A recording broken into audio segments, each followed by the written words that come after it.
जम्मू कश्मीर की हसीन वादियों में बसे पहलगाम की बेस्तरन घाटी, जहां कल तक सैलानी कुदरत का आनंद ले रहे थे, वहीं आज वहां सन्नाटा पसरा है।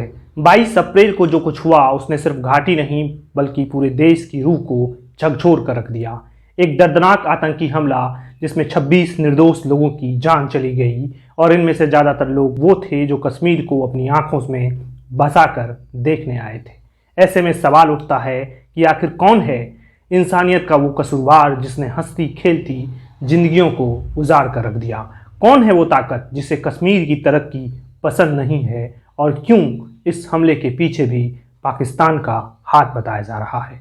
और भारत सरकार इस घटना के बाद क्या कार्रवाई करने वाली है? चलिए आज के वीडियो में इस पर विस्तार से बात करेंगे।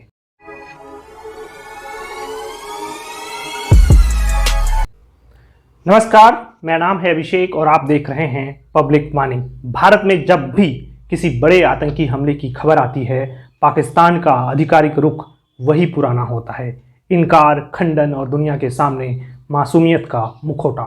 लेकिन इस बार पहलगाम की वादियों में जो हुआ वो सिर्फ एक घटना नहीं बल्कि एक संगठित इरादे की गूंज है, और इसके पीछे छिपे संकेत बहुत कुछ कह जाते हैं।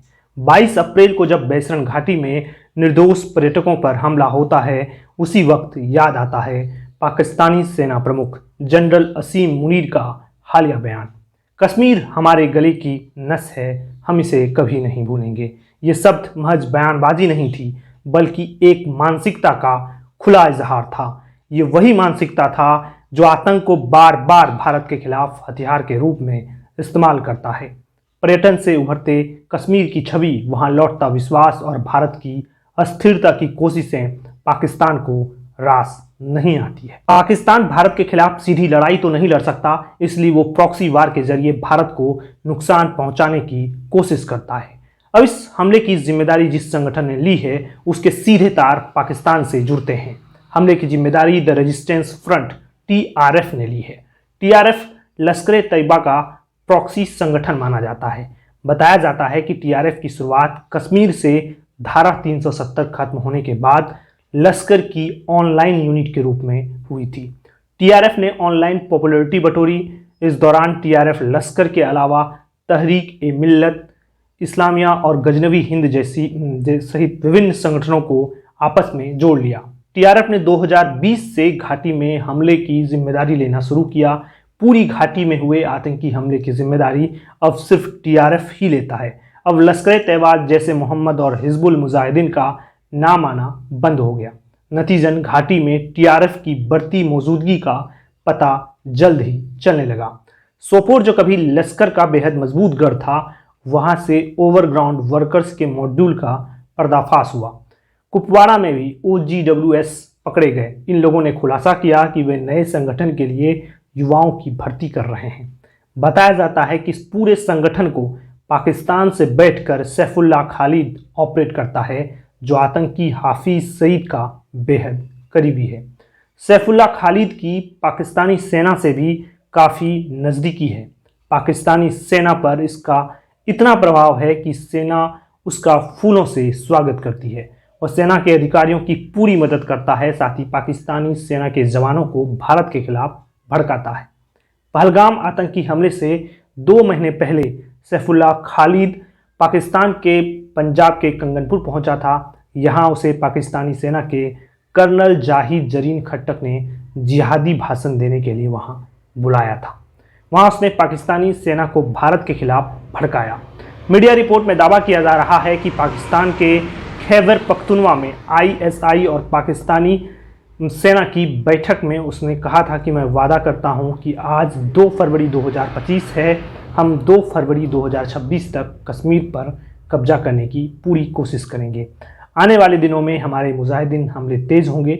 2 फरवरी 2026 तक कश्मीर आज़ाद हो जाएगा। उसके भाषण को सुनने के लिए बड़ी संख्या में हथियारबंद आतंकी शामिल हुए थे। पिछले साल एबटाबाद के जंगल में हुए आतंकी कैंप में सैफुल्लाह खालिद भी मौजूद था। इस कैंप में सैकड़ों पाकिस्तानी लड़ाकों ने हिस्सा लिया था। इसका आयोजन लश्कर-ए-तैयबा की राजनीतिक शाखा PMML और SMML ने किया था। इस कैंप से आतंकी हमलों के लिए लड़कों को चुना गया था। इन लड़कों को टारगेट किलिंग के लिए ट्रेनिंग दी गई थी। यहाँ सैफुल्लाह ने भारत के खिलाफ भड़काऊ भाषण देकर लड़कों को भड़काया था। इन लड़कों की पाकिस्तानी सेना की मदद से सीमा पार घुसपैठ करने की बात भी सामने आई थी। पहलगाम में हुई घटना को लेकर जो खुलासे हो रहे हैं, इन सब के तार उससे जुड़ते जा रहे हैं।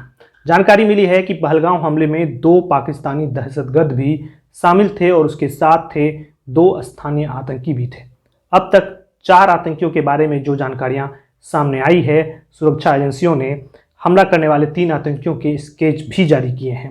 बाइसरन घाटी में हुए हमले में शामिल 2 स्थानीय आतंकियों की पहचान भी कर ली गई है। 2 पाकिस्तानी आतंकियों की भी पहचान हुई है। स्थानीय आतंकियों का नाम आदिल अहमद और आसिफ शेख बताए जा रहे हैं। घटना के बाद बुधवार सुबह से सेना से लेकर NIA, पुलिस और अन्य एजेंसियां अलर्ट मोड में हैं। ड्रोन और हेलीकॉप्टर से चप्पे चप्पे पर निगरानी की जा रही है, साथ ही आतंकियों की तलाश की जा रही है। जम्मू कश्मीर से दिल्ली तक हाई अलर्ट जारी है।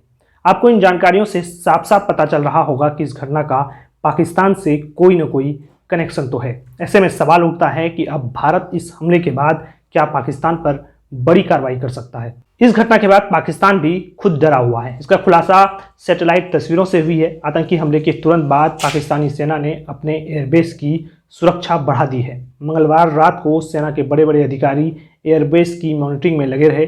पाक को डर है कि सीमा पार के आतंकियों को खत्म करने के लिए भारत कभी भी कोई बड़ी कार्रवाई कर सकता है। फ्लाइट रडार 24 में दर्ज डेटा के मुताबिक पहलगाम हमले के तुरंत बाद रावलपिंडी और लाहौर से सेना के 2 फाइटर जेट को उड़ते देखा गया था।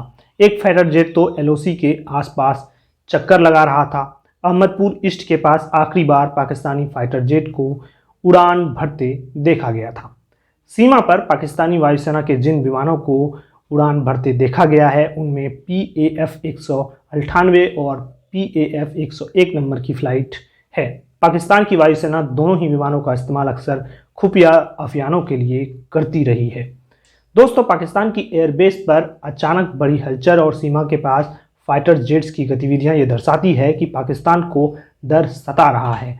डर उस निर्णायक कार्रवाई का है जो भारत पहले भी कर चुका है। याद कीजिए 29 सितंबर 2016 उरी हमले के जवाब में भारत ने पाकिस्तान अधिकृत कश्मीर में घुसकर आतंकी लॉन्च पैड्स पर सर्जिकल स्ट्राइक की थी। फिर 14 फरवरी 2019 पुलवामा में हुए आतंकी हमले के बाद भारत ने 26 फरवरी को पाकिस्तान के बालाकोट में एयर स्ट्राइक की थी, जिसमें जैश ए मोहम्मद के आतंकी ठिकानों को तबाह कर दिया गया था। पाकिस्तान को भारत ने हमेशा जवाब दिया है और इस बार भी उसे करारा जवाब मिलेगा। लेकिन इन सब के बीच हम सभी भारतीयों की भी एक जिम्मेदारी बनती है। ये वक्त है एक होने का, राजनीति से ऊपर उठकर सोचने का। ये वक्त है किसी मजहब, जाति या भाषा से परे सिर्फ भारतीय होने का, क्योंकि हमारे दुश्मन चाहते हैं कि हम आपस में लड़ें। इसलिए हमें उनके मंसूबों पर पानी फेरना है। हम एकजुट रहकर भी पाकिस्तान को मुंह तोड़ जवाब दे सकते हैं। कैसा लगा आपको ये वीडियो, कमेंट में ज़रूर बताइए। अगर आप हमारी बातों से सहमत हैं तो भारत माता की जय और जय हिंद लिखकर हमारा हौसला बढ़ाइए। मिलते हैं अगले वीडियो में, तब तक के लिए नमस्कार।